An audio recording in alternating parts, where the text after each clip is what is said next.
নমস্কার বন্ধুরা, কেমন আছো তোমরা সবাই? আমি সুকন্যা, ঘরকন্যা সুকন্যা চ্যানেলে তোমাদের সবাইকে স্বাগত।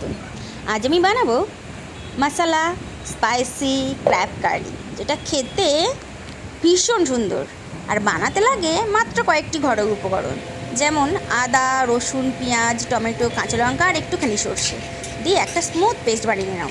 আর তারপর কড়াইতে সর্ষের তেল দিয়ে ধোঁয়া উঠে গেলে সর্ষের তেলের মধ্যে একটু জিরে বা কালো জিরে, যেটাই তোমাদের হাতের কাছে থাকবে, একটু তেজপাতা, একটু শুকনো লঙ্কা ফোড়ন দাও।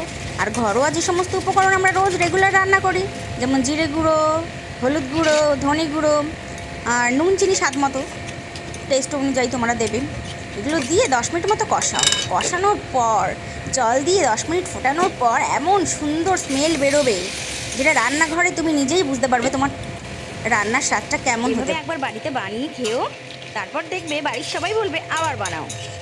যদি ভালো লেগে থাকে রেসিপিটা আমাকে কমেন্টে জানাতে ভুলো না। আর আমার চ্যানেলটিকে লাইক, শেয়ার, সাবস্ক্রাইব করে আমার চ্যানেলের পাশে থেকো। আমার বাড়ির ছোট্ট সদস্য, তার মুখ থেকে শুনে নেও তার কেমন লেগেছে খেতে। কেমন লেগেছে বাবান? দারুণ লেগেছে, টেস্টি। মায়ের কমেন্টে সাবস্ক্রাইব করে দাও, সাবস্ক্রাইব করে দাও আর মিল্ককে করে দাও।